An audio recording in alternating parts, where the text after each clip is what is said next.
kita juga tadi sudah informasikan bahwa tema yang akan kita angkat di siang hari ini adalah tentang apa nih? Intan aja deh yang kasih bocoran. Oke.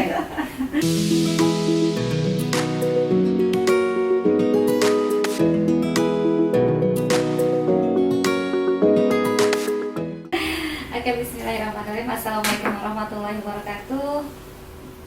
Bagaimana kabar pemerhati Suara FM semua? Mudah-mudahan dalam keadaan sehat walafiat semuanya ya. Amin ya robbal alamin.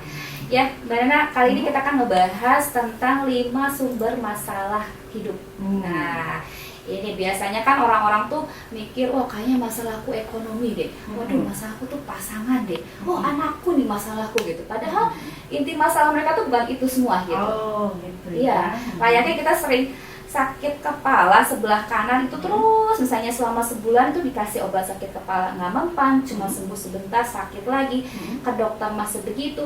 Setelah dicari-cari ternyata sakitnya bukan dari kepala, ternyata dari gigi misalnya kan. Nah kayak gitu, kadang kita nggak ngeh dengan apa yang kita rasakan sekarang itu, merasa bahwa itu penyakitnya, masalahnya, padahal bukan itu. Gitu. Nah kita sekarang bahas nih 5 sumber masalah yang sebenarnya sering kita lakukan itu apa sih gitu. Oke, jadi kita cari dari sumbernya gitu ya. Kalau pohon mah dari akarnya gitu kan ya. Jadi kita nggak menduga-duga sebetulnya. Kalau misalnya ibaratkan pohon ini kenapa nih busuk nih buahnya? Apakah karena batangnya ada penyakit misalnya, atau dari kurang sinar matahari? Seperti itu, padahal yang harus kita tahu adalah akarnya. Seperti itu ya. Nah, pemerhati, Anda juga boleh ikut berpartisipasi di siang hari ini, boleh melalui SMS dan WhatsApp 0813 88880931, atau boleh juga melalui akun Facebook kami di Suara Perintis Sukabumi. Kami tadi sudah menyampaikan ya, ada Nana sudah sampaikan di status Suara Perintis Sukabumi bahwa siang hari ini kita akan berbincang-bincang bersama Sabila Care. Kemudian juga saat ini kita sedang Instagram Live ya di @suaraperintis_Sukabumi. Boleh kirimkan komentar Anda, mau berkomentar, misalnya mau tanya-tanya tentang masalahnya apa nih, terus penyelesaiannya gimana, karena masalah itu kan beda-beda ya. Masalah tiap orang itu, jangankan berbeda orang, satu orang aja kadang masalahnya bisa lebih dari satu gitu ya. Bertumpuk akhirnya ya. Seperti itu. Nah, seperti apa? Yuk kita simak pemerhati talk show kita di siang hari ini. Anda bisa menyimak secara langsung, ataupun Anda yang saat ini tengah berada di luar jangkauan radio Suara Perintis, boleh ya melalui audio streaming kami di suaraperintis.stream 321.com ya. Oke, pemerhati, kita langsung saja deh ke topik kita di siang hari ini. Nana juga pengen tahu nih pemerhati, sebetulnya yang menjadi sumber masalah kita itu apa sih, dan ternyata tadi ada 5 gitu ya. Dari semua masalah yang kita hadapi ternyata sebenarnya cuma 5 gitu ya.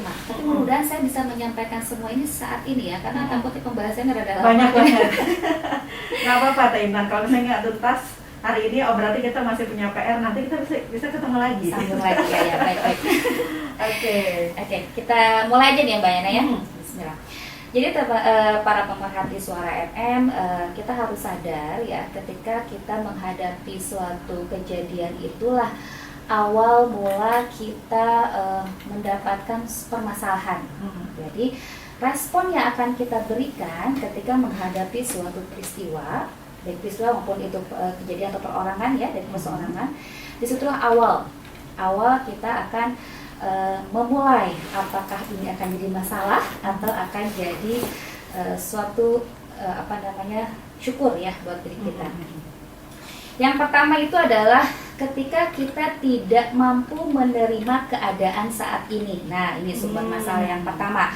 Jadi pada saat masalah itu, bukan masalah sih, awal kan suatu kejadian atau suatu peristiwa itu bisa musibah, atau seseorang bilang apa, atau orang bersikap apa. Nah, di sini awalnya, ketika kita tidak menerima dia ngomong gitu, kita nggak suka dengan sikap dia seperti itu, atau kita tidak suka dengan kejadian yang terjadi pada kejadian saat ini, itulah awal dari sumber permasalahan kita. Kita kan situ bisa langsung panik, marah, benci, kesel, dan ketika hal itu terjadi, otomatis permasalahan itu akan makin berlipat. Coba deh, Mbak Nana kalau misalnya nemu ada orang ngomong sesuatu ke Mbak Nana, terus pasti kan Mbak Nana langsung gak nerima kan, langsung nah pasti orang ini kayak gini gitu kan, aku nggak salah, nggak apa, itu rasanya mangkal kan, kesel. Nah, mulai dari saat itu pasti Mbak Nana akan merasakan kehidupan yang mulai nggak nyaman. Setiap menit, pasti nggak menit deh, detik mungkin mikirin dia gitu kan. Dia tuh maksudnya apa sih? Ih, kenapa ya disuruh terus bertanya-tanya dalam diri kan, terus akhirnya. Nah, itu diawali dengan pada saat tidak menerima. Makanya kalau di Sabila Care tuh nanti di kelas akan diajarkan bagaimana ketika kita menerima kejadian di awal. Apa yang harus kita lakukan? Responnya ya? Iya, respon di awal itu seperti apa? Biar nggak kejadian seperti itu ke belakangnya. Gitu. Makanya harus hati-hati itu adalah keadaan tidak menerima saat ini itu harus benar-benar dihindari. Jadi ini juga ada penelitiannya Mbak Nana. Jadi di luar sana penelitian oleh Scott Peak ya, dia seorang ahli psikiatri. Dia menyatakan bahwa akar dari gangguan jiwa adalah tidak menerima kenyataan saat ini. Jadi banyak orang-orang yang sakit jiwa di luar sana itu awalnya dia sakit jiwa itu karena dia tidak nerima dengan kenyataan saat ini. Dan kita nggak nerima, aduh suami aku kok kayak gini ya, aku nggak nyaman, jadi masalah kan.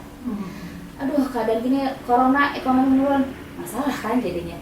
Jadi kalau pengen bisa terhindar dari masalah, belajar menerima suatu kejadian dengan ikhlas. Nah, gitu. Ini kadang-kadang yang orang sulit menerima di saat awal nih Mbak Teh Intan. Jadi kadang-kadang masalah kecil aja, misalnya kita mau keluar tiba-tiba hujan, itu aja kadang-kadang jadi masalah. Ya, nah, kasih hujan, padahal lagi mau ngejemur gitu ya. Iya.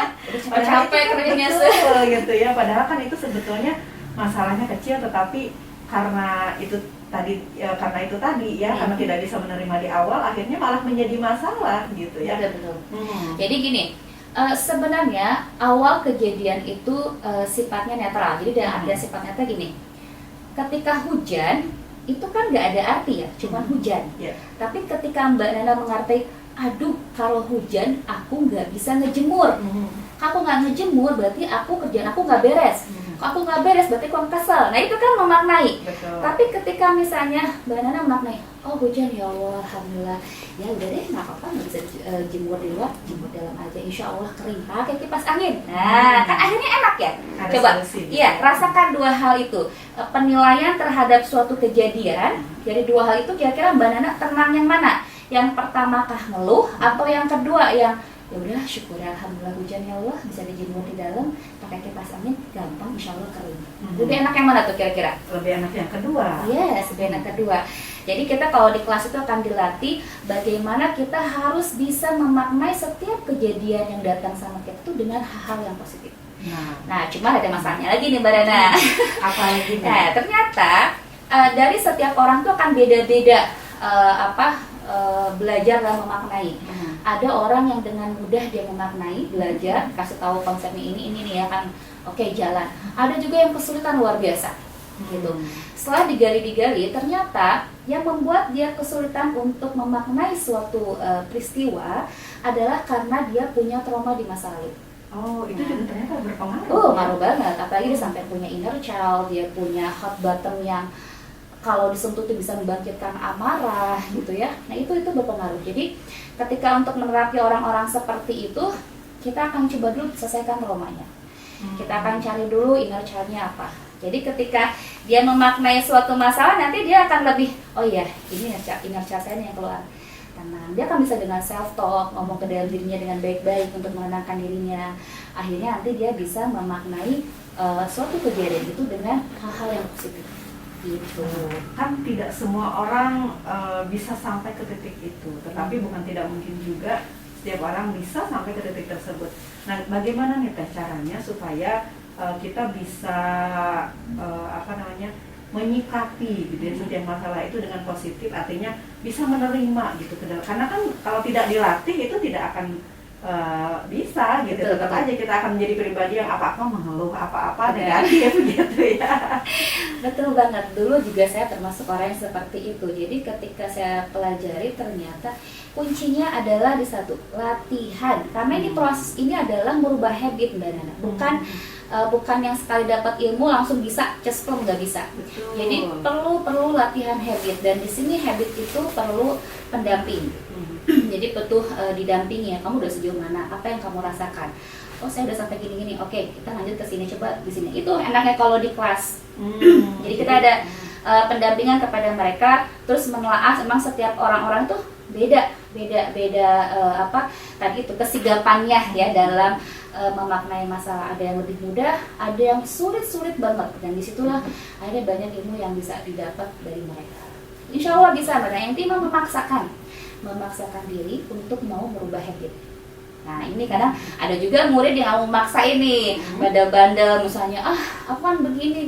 Nah itu nanti ketahuan tuh, dia nggak mau melakukan habit ini, itu karena apa? Pasti ada karena sesuatu lagi. Nah itu kita cari lagi, kita gali lagi, kita akan bantu dia untuk membuang sampah-sampahnya, membuang traumanya. Sampah di sini artinya sampah emosi ya, sampah-sampah pikiran. Kayak misalnya, apa tuh aku mah emang gak bisa berubah, percuma lah mau diapa-apain juga, aku memang kayak gini, orangnya sial terus. Nah itu kan sampah pikiran. Orang yang seperti itu. Ya, makanya ini kalau di kelas kita akan diajarin, kamu nggak boleh punya ini. Yuk, kira-kira ini datangnya dari mana nih? Kita akan bantu dia menelaah. Itu sih kebanyakan datangnya dari trauma masa lalu, Mbak Nana. Jadi kayak misalnya pengulangan dari orang tuanya, yang kadang kan suka ada tuh orang tua kalau yang udah kesel ke anak tuh mendingan kesek gitu ya, bahasanya teh mendingan puas gitu. Dah cek ibu ke, emang kan benar kan gitu, sampai anaknya tuh bener-bener di mana, itu tuh bahaya. Termasuk juga orang tua yang sering melabeli anaknya. Betul, itu repetisi yang berulang-ulang terhadap anak itu akan tertanam kuat di dalam alam bawah sadar. Itu saya juga kebanyakan nangani seperti itu. Akhirnya saya gali, ayo udah kamu berdamai dengan itu, kamu ikhlaskan sama Allah, kamu punya potensi yang luar biasa.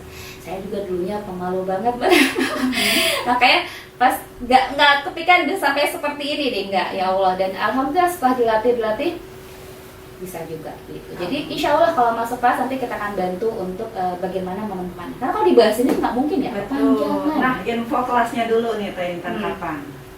Insya Allah kita akan buka nih batch 5. Itu setelah tanggal 13 itu hari apa ya, pokoknya minggu depan itu akan dibuka kelas baru. Nah sekarang itu udah dibuka juga sih, hubungi aja kontak Teh Yanti, karena di situ kita akan lakuin dulu wawancara, interview. Oh, gitu ya, sebelum masuk kelas kita akan wawancara satu-satu. Biar apa? Biar kita tahu apa sih yang membuat dia pengen belajar ini. Karena kita harus punya why-nya dia. Jadi nanti kita akan masuk ke why-nya dia, alasannya dia, hingga dia mau lebih semangat untuk ikut kelas dan mau merubah diri. Gitu. Jadi ikut wawancaranya bukan karena lulus atau enggak bukan. Insya Allah siapapun yang datang ke kita dan mau belajar sama kita akan bantu. Itu cuma kan kadang orang tuh cuma ada yang ikut-ikutan, ikutan aja, mau lagi tren nih ikut, diem di kelas, tapi dia bingung ngapain di situ kan, nggak kasihan juga, dia sudah meluangkan waktu, tenaga, pikiran gitu kan.